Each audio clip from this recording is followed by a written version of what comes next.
Bapak, Ibu, dan saudara sekalian, firman Tuhan akan kita renungkan dari Lukas 9 ayat 49 sampai 50 demikian.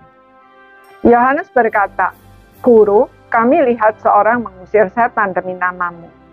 Lalu kami cegah orang itu karena ia bukan pengikut kita."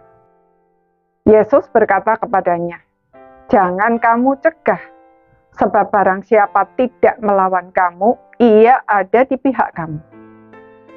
Saudara, Tuhan bekerja melalui banyak orang di berbagai komunitas dan di banyak tempat sesuai dengan keunikan masing-masing agar semuanya saling melengkapi sehingga menghasilkan karya layanan yang berdampak luas.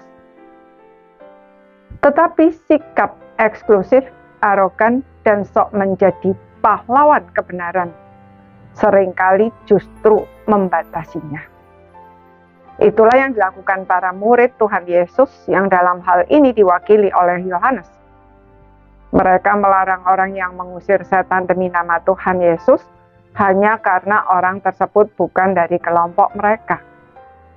Dengan kata lain, mereka berpikir bahwa hanya kelompok mereka lah yang memiliki otoritas dan berhak melakukannya. Tuhan Yesus menegur mereka dan berkata bahwa orang yang tidak melawan mereka berada di pihak mereka, bukan musuh mereka. Jadi jangan dilarang.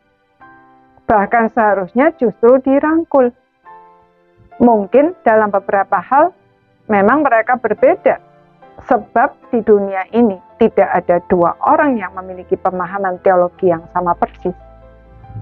Mengapa demikian? Karena masing-masing kita memiliki latar belakang, karakter, pendidikan, dan pengalaman hidup yang berbeda. Dan jangan lupa bahwa kita semua tidak sempurna. Karena itu, mari kita tanggalkan sikap eksklusif, arogan, dan sok pahlawan pembela kebenaran. Tetapi juga jangan jatuh ke ekstrim yang lain. Tidak berani menilai, tidak bersikap kritis dalam berteologi, dan menganggap semuanya benar. Ada kalanya kita memang melihat sesuatu yang menyimpang dan kita tidak mungkin tinggal diam. Kita harus menyatakan kebenaran. Tetapi mari kita lakukan dengan lemah lembut dan rendah hati, serta dengan cara dan kekuatan Tuhan. Di dalam Kisah Para Rasul 18 ayat 24-26, mengisahkan tentang seorang Yahudi yang bernama Apolos yang berasal dari Alexandria. Ia seorang yang fasih dan bersemangat dalam memberitakan Injil. Tetapi ada sesuatu yang harus diluruskan, karena ia hanya mengetahui baptisan Yohanes.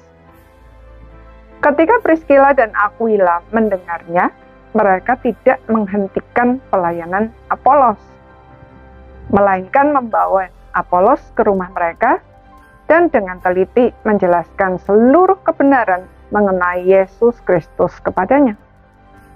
Dengan demikian, Injil dapat diberitakan secara lebih luas. Saudara, bersikap terbuka, menerima perbedaan, dan menjadikannya sebagai kekayaan untuk saling melengkapi, sekaligus meluruskan ajaran yang menyimpang dengan rendah hati dan lemah lembut, memang tidak mudah.